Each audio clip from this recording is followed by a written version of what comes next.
What's up, guys and gals, and welcome back to the Nerd Castle. Today in the world of indie games, we're going to be taking a look at a game that's actually pretty similar to RimWorld, if you've ever played that before. Basically the same theme, kind of the same setting, even the music, everything's kind of similar. But it does seem to be a game that is crafted to a certain quality level, so we're going to take a look today and see if it's something you wanted to add to your wish list or otherwise pass on. If after watching this you wanted to check the game out, it's down below in the description, and it is $29.99, which is a hefty price. So the game's going to have to live up to some expectations here. You can also down below find a link to my Discord, my Twitch stream, in case you wanted to hang out there. I've been on a little bit of a hiatus from Twitch, but I should be back soon. I'm just kind of taking a breather. I've been working 6 and 7 days a week now for 5 years. Yeah, I started in 2017, and so I finally decided to take a little break for myself and just kind of R&R for a little bit. So if it looks like the stream hasn't been active, don't panic about it too much. I'll return. I'm just taking a breather. So anyways, Stranded Alien Dawn. The first problem you're going to run into with this game, before we even start the game on up. This game does have de novo DRM inside of it. Always something that I highly recommend against developers. If you want to guarantee at least like 1 in 5 of all of your reviews are negative, go ahead and throw de novo DRM on your game right there. You've already got DRM. It's called you're releasing on Steam. De novo, unfortunately, can have negative effects on gameplay, frame rate, all that kind of stuff. And then on top of that, it's functionally useless. Like, it really has no function. The game is going to be cracked within a couple days of releasing, no matter what DRM you put on top of it. So effectively, at the end of the day, the only person you're punishing are the paying customers that actually bought your game using money and did the right thing and were honest. And so honestly, you will never find me standing in support of any type of DRM. I think it was a huge mistake, and I think it will ultimately hurt the game's review score as it goes out to the general public and people start playing it. So if the DRM situation matters to you, I have told you right here at the beginning of the video, you can go ahead and click away now. It's all good. I won't judge you at all. It's my job to take a look at games, and so that's why I'm taking a look at this here. But for you, if DRM is a hard-no sale like it is for me, bam, bam, bomb, there you go. Let's go ahead and start up a new game. And so, nope, don't need a tutorial. I think I'm good to go. We've got a scenario called Crash Landing. Like I said, this game does not stray far from the blueprint put out by RimWorld. You start out, you crash land on a planet, you use the parts of your spaceship to build a society. You try to keep people from having mental breakdowns, you farm, you hunt, you fight off threats and alien bugs that are coming after you. Very, very similar in a lot of ways. Really, the main difference that I've noticed so far is just that the game is 3D. So if you didn't like the paper doll kind of visuals that RimWorld has, this might be a valid option to go after if you wanted to have like full 3D photorealistic stuff. Well, you know, let's go ahead and dive on in. The next thing we're going to have to do is we've got to select some colonists. As far as I can tell, the colonists are not randomly generated in this game as they are in RimWorld. And I'm sorry, but like, I'm going to be bringing up RimWorld a lot during this video because the game is so similar to RimWorld that I feel like it opens itself up to comparison, and that comparison is only fair because RimWorld has been worked on now for what, 10 years, 9 years? It's got multiple expansions. It's got like another one coming out. It's a very refined game, and Tynan Sylvester is a master when it comes to UI design and coming up with games that are very, very easy to play and tactile. And when you're coming up against like a titan in the gaming industry like RimWorld with the same premise, the same theme, the same sort of setting, people are going to draw that comparison. It is what it is. Now, in RimWorld, your colonists are randomly generated, and they have various skills. This game, you've got a set list, basically. They don't seem to change their skills around very much from what I've looked at. Every time I've checked, Connor Dreiss, for example, has always been a doomed cyborg. And so anyways, you've got to pick from this list. They've all got different skills. If you've seen RimWorld before, this will be instantly familiar to you. These all do exactly what they say on the tin or exactly what they do in RimWorld. Like I said, they don't stray far from the path. Let me go ahead and I'm going to get some people selected here, but the people do have a nice little selection of backgrounds. They do have interesting background stories. I did go through and read a lot of them, and I'm fairly happy with it. So I think I've got a pretty decent spread of skills here with the guys that I've selected. We have Connor Dreiss. He is a cyborg bodyguard. He's really, really good at fighting. We've got Maki. She is apparently a veterinarian that has very high healing skill, but is indifferent to combat. We have Nova Sones, who was a sergeant major. Apparently, she's good at physical labor, she's good at fighting, and she's good at healing.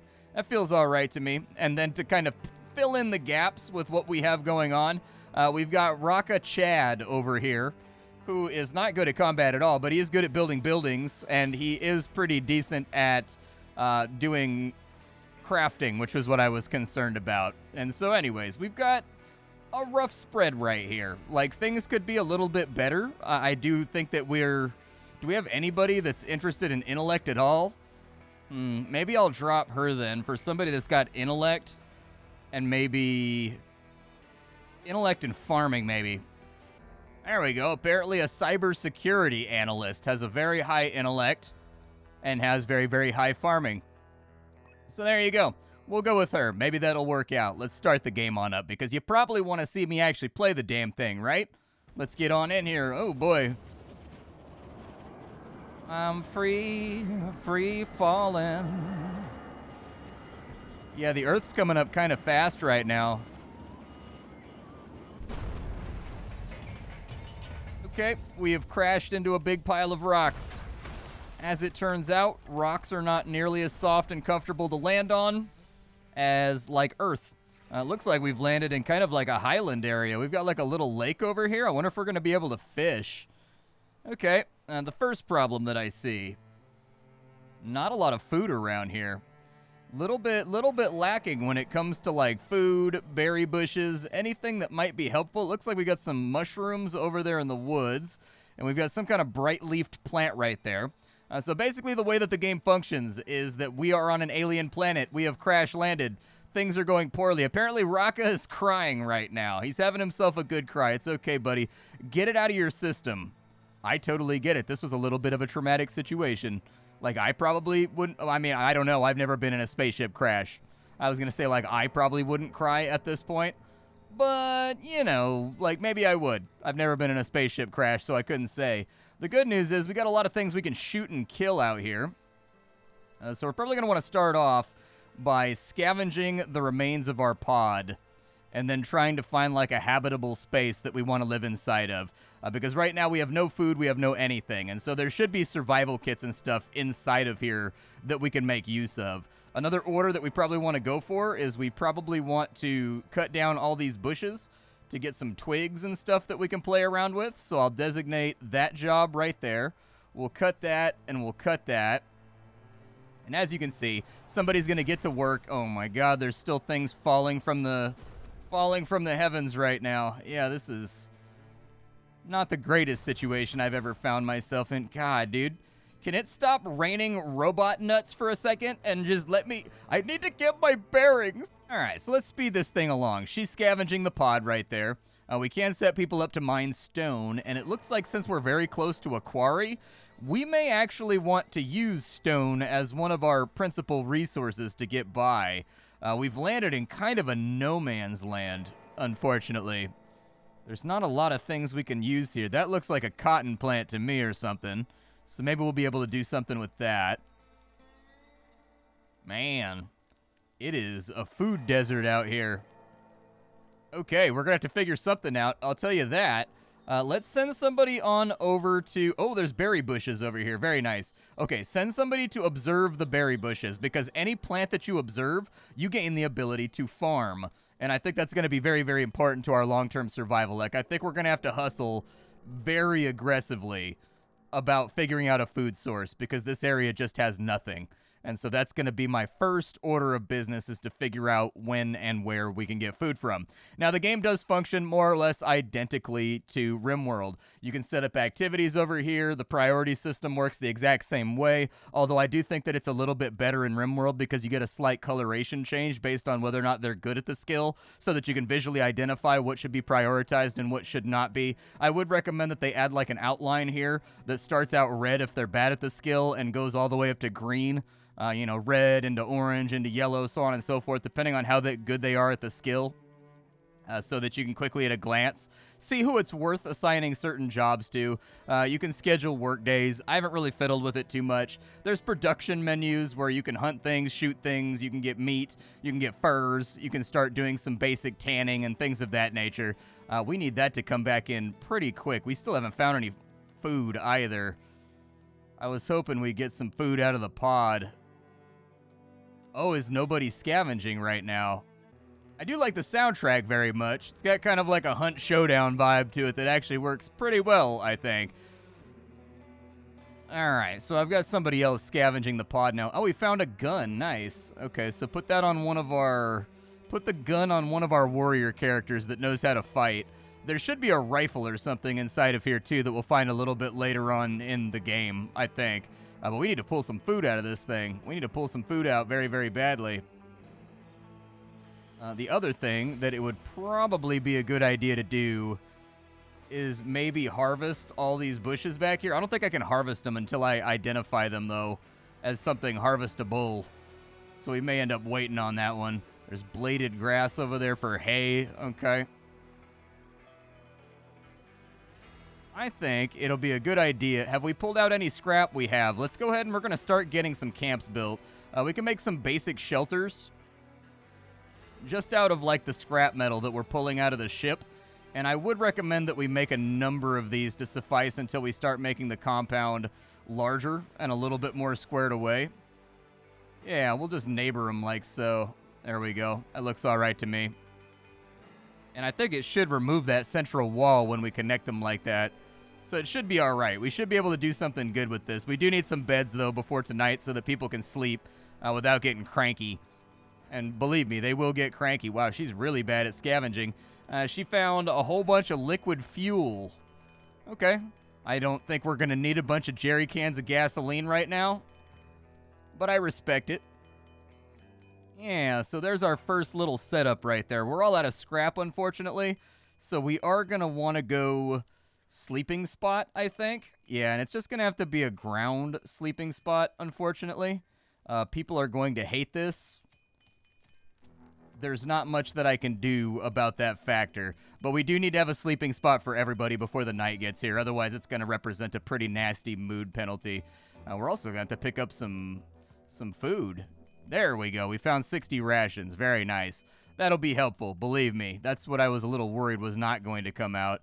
How are we doing on this peculiar bush over here? Spoiler alert. It's a blueberry bush. It doesn't take that long to identify. It's blue, and it has berries. It's definitely a blueberry bush.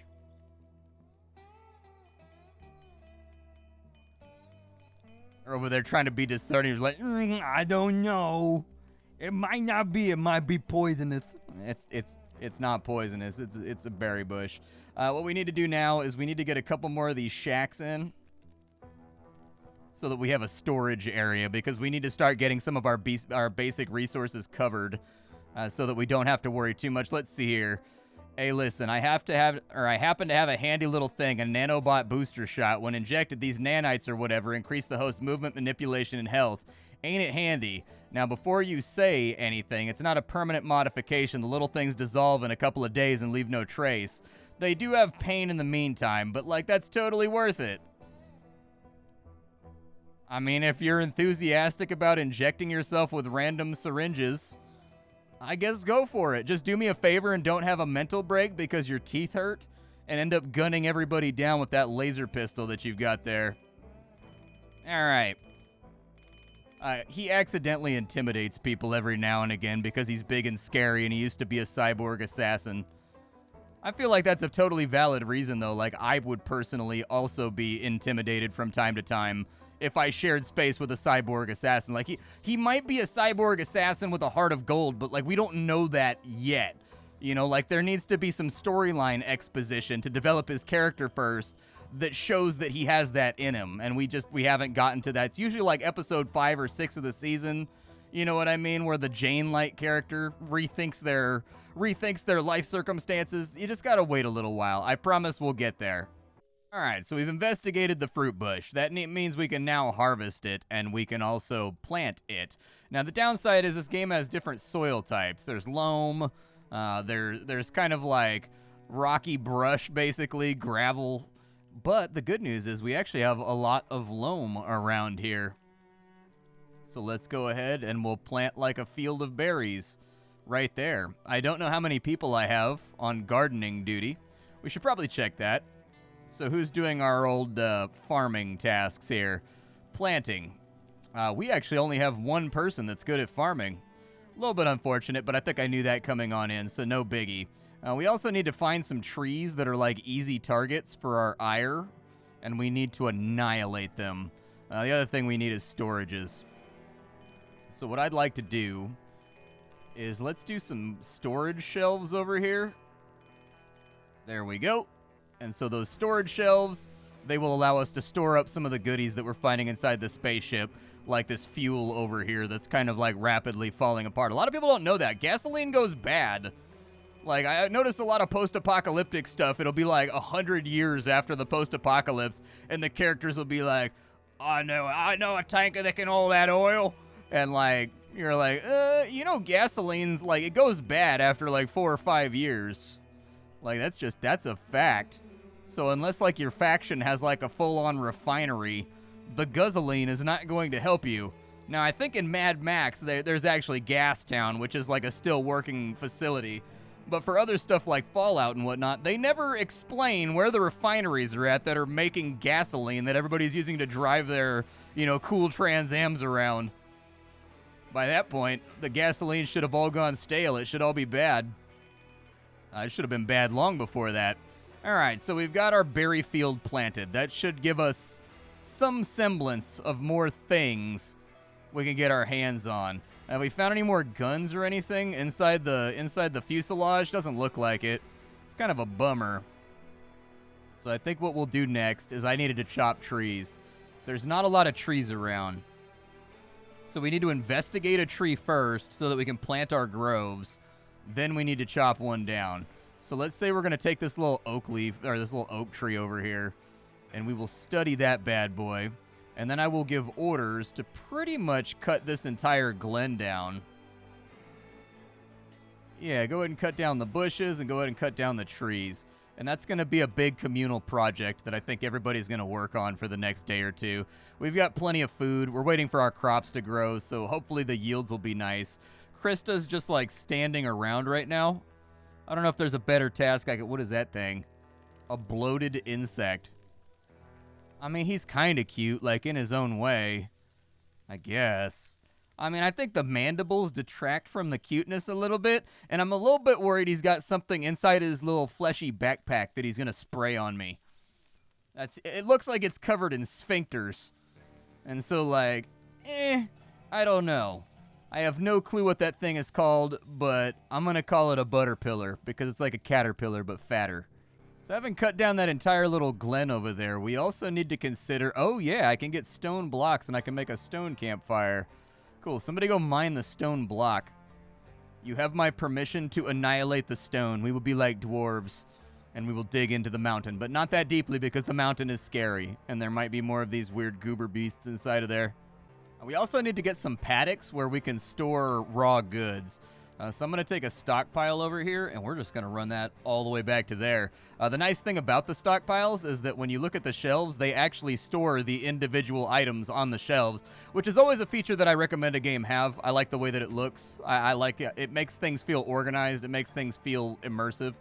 These right here are going to be storage spots. I need to set up their storage, though, and I pretty much just want raw construction materials in there, and that's it. Just raw construction materials. Over here in these, we can't put construction materials in here anyway, so the shelves they should suffice. I don't know if by default we can mine rocks. It looks like we're almost done with scavenging there, but as you can see, they're picking up all the construction materials now and bringing them over. This game has a very, very no muss, no fuss design when it comes to basically when you put things down. It's pretty self-explanatory what they store. Our food is kind of dithering downwards, which I'm not a huge fan of, but I just kind of wanted to secure our fire supply. And then we also discovered how to plant broadleaf trees, which I would recommend that we do. And so anyways, we will probably plant them... Oh, I don't know. Oh, it doesn't line up with that right there? Okay, fair enough. So we'll do some broadleaf trees then as kind of an orchard. Yeah, maybe like right there. That's fine.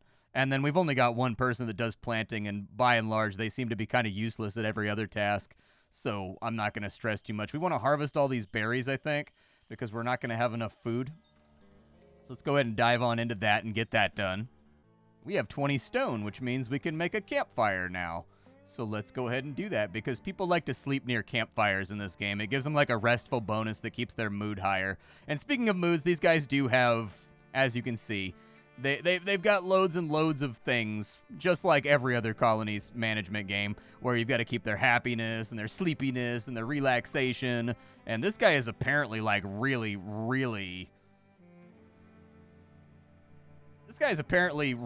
miserable right now, and I don't exactly know why. Looks like there's not enough food variety, no fun things to do, 8 on foot, it's dark, unrelaxed, drowsy. Some of that stuff will fix when he goes to sleep tonight. And then not having light is probably a big part of it too. Now that we have a bunch of wood, the other thing we can do is we can make ourselves a big stone table over here that people can actually eat and drink at. I don't know exactly where I want to put it. Probably near the campfire would be a smart play. Yeah, we'll put her in right there. And then we'll just get some chairs in here. And they do auto-rotate to face the table. And that should get rid of like a minus 9%, 8 without a table penalty, just like RimWorld has. People get really cranky about eating on their feet in games like this. Well, apparently there's weather systems because it's raining now. That's a new one that I hadn't seen. I played the game for a couple hours prior to recording this, and I hadn't seen any rain the entire time. The game does have a cool skybox where you can see like other planets and stuff going on. Like really, I feel like this is a game that was made specifically just to target the very niche audience of like people that like RimWorld but hate the graphics. Like, I think that's really what they were going for with this, and I don't really know what else to say about it, because when it comes to the game, like, it's effectively 3D RimWorld.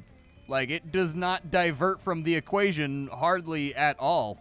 It's got research, it's got production, it's got item limits. Like, there is quality of life here. Like, it's not hard to set certain things up. It is lacking some quality of life from RimWorld, like I showed you with the priorities or whatever.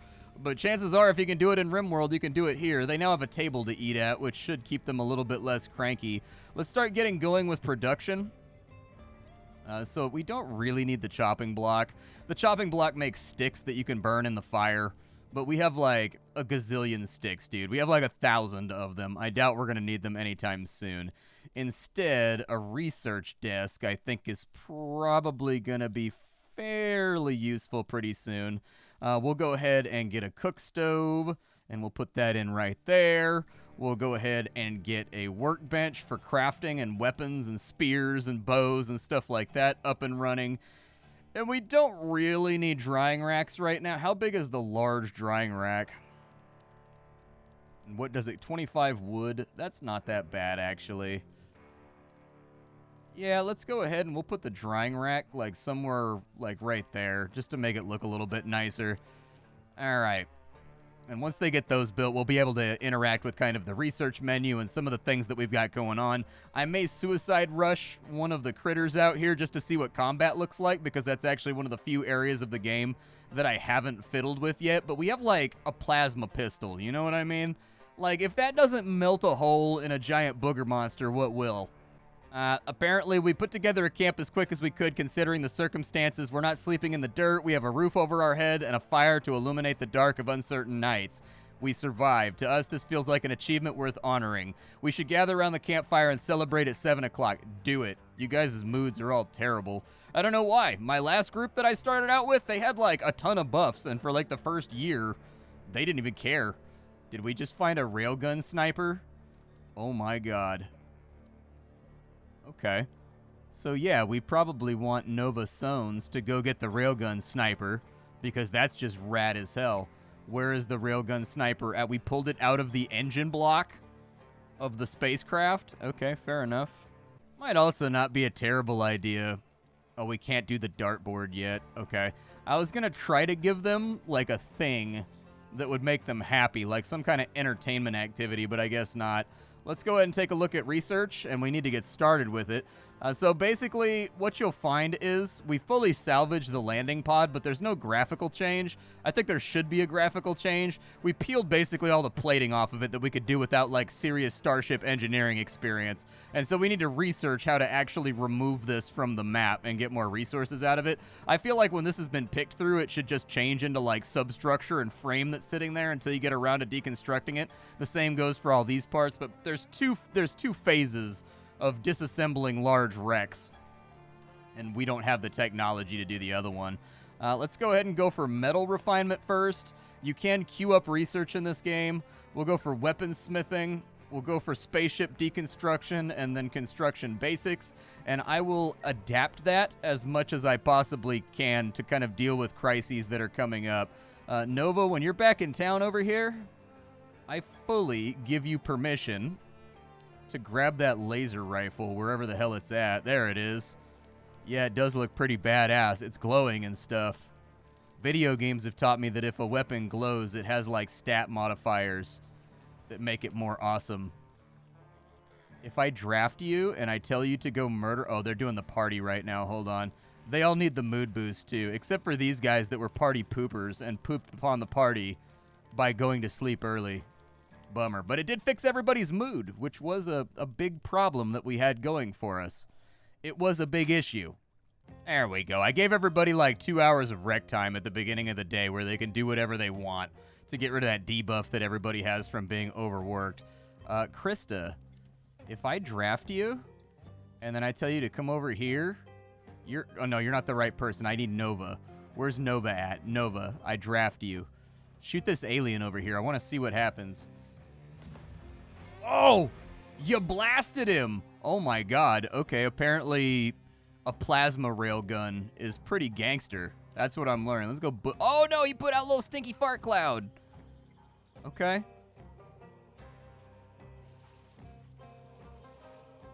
Is he edible?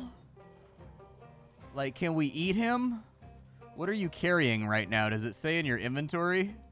It doesn't say in our inventory, but one thing the game does have is an equipment menu.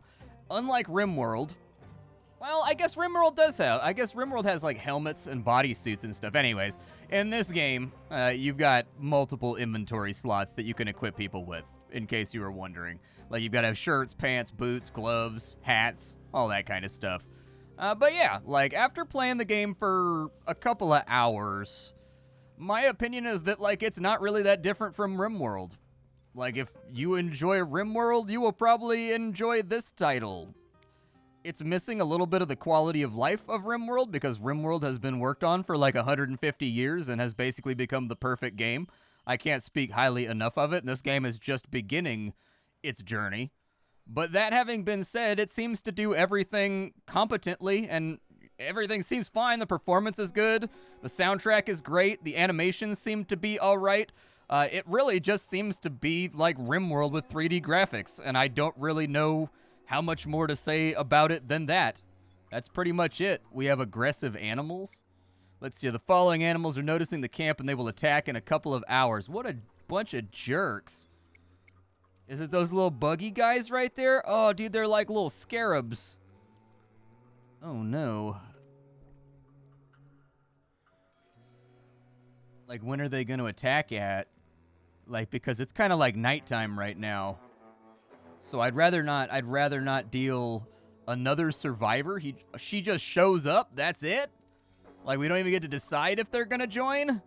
Oh, good. They're indifferent to combat. Just what I needed, a pacifist in my colony. Great. I mean, at least they're not indifferent to combat. They'll do it. They're just not good at it. That's different from being like, nope, I eschew violence against giant scarab beetles that are from Starship Troopers trying to eat us. My name... Oh, okay, it does give us an option. My name is Annette Falkov. I believe we met on the ship. My escape pod crashed badly and everybody else died. I fended on my own the best I could, but my rations ran out and I lost hope. I walked in the wild for days. I saw smoke from this direction. Please let me stay with you. Okay, nice old lady. You are welcome. Welcome on into the colony. The animals are officially attacking. So I'm going to go ahead and I'm going to need to draft you, sir. And I want you to be like over here. Take cover. Nova, I'm sorry to do this, but you got to get up. I need your railgun skills on point. You set up next to this rock over here. Ooh, one-shotted, boy! Okay. Connor, where you at? Connor, come here. Come here. You're going to be out in front. Yeah, shoot everything you can. Are they coming from, like, multiple angles here? Dude, that's a lot of bugs. Fall back, fall back. Okay, you guys fall back, fall back.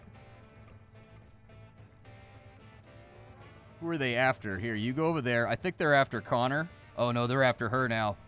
Okay, they're splitting off. They're splitting off. Shoot that one. There you go. We're just going to kite them around a little bit. We're going to use the exact same strategy we use in RimWorld. We're going to have one guy kite and run in circles. Everybody else shoots. You shoot over there, please. Yeah, save our individual, please. Did we get them all? How many are there? There's 2 more. Where are they at? So there's one that's eating Annette right now. So Annette is being eaten. Annette, come back over here. Basically, everybody draft and come over here and stand next to the people with the guns. Stop running away from your tanks. There you go. All better. Undraft everybody. Let's get back to work. That was a pretty intense little battle. I don't know how I felt about it. Apparently, I can eat these insects. All right. Like, I don't know if giant scarab meat is the kind of thing that I would deep fry and throw on top of my Cobb salad, but I guess we'll give it a go. I mean, everything's good deep fried. That's just the way the universe works. It is what it is. Yeah, this is Stranded Alien Dawn. It's in early access right now, $29.99. It's a pretty hefty price tag. But I will say this, everything in it is functional, it performs well, and there haven't been any issues. It does not stray far from the RimWorld formula, but I don't think that's necessarily a bad idea, because if you are going to start with foundational building blocks, why wouldn't you borrow them from the greatest colony survival game ever made? Like, that actually seems like a really good place to start, and as it stands right now, it kind of feels like they've got that stuff in there. There's a little bit more room for quality of life and whatnot, but that having been said, that does give them a really good foundation on a technical level to start adding more things that diversify the game and kind of move it in a different direction from RimWorld. So effectively borrowing the systems and then using early access in order to add more theme and more atmosphere and things that diverge from the formula that Tynan put inside of RimWorld. And so anyways, early access, little early access pop-up right there asking for a survey. As of right now, I don't really functionally see anything wrong with it. Everything that I've fiddled with in the couple hours that I've played the game works. It's all fine. It's all there. Like, if it's there in RimWorld, it seems to be there here. There's no cybernetics or anything as far as I know, but maybe that's coming later on down the line. And so I don't really have too much to complain about here. It's fine, but it's definitely really, really close to RimWorld. So anyways, I will see you all later. Thank you for stopping on in. My name is Splattercat. I sift through the pile to find what's worthwhile in the world of indie games every single day so that you don't have to. We can take a look at the options menu real fast. Display, fairly bog standard stuff, although I do appreciate VSync, and they also let you limit the frame rate. You can adjust the UI and the brightness, which is very, very nice to have. Inside video settings, no clue what eye adaptation is, but apparently it's got vignette. I'll turn that off because I've never liked the vignette, but you can actually customize and fiddle around with things. You can remove the camera shake. You can fiddle with your anti-aliasing. So a reasonably solid, I think, docket of video options over here. Audio, standard stuff. That's pretty much it. Apparently there's multiple radio stations. I didn't even notice.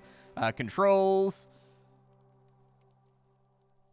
It seems like it's most of the standard stuff. Camera pan speeds, things of that nature. Looks like you can invert the rotation and the look of the mouse, which can be nice for people that like to play inverted. I'm not one of them, but it's there. Looks like the game comes in pretty much English right now. You can enable disable hints. You can choose between Imperial or whether you want to go with metric or not. You can choose your autosave interval, survivor names, all that kind of display stuff. And then the key bindings appear to be entirely rekey bindable, so that's a check in a box. So yeah, anyways, perfectly competent, if somewhat unoriginal, and also tainted by de novo. Those are my thoughts. I'll see y'all tomorrow with something hot and fresh off the indie skillet. Take care, and that's all I got. Bye, everybody.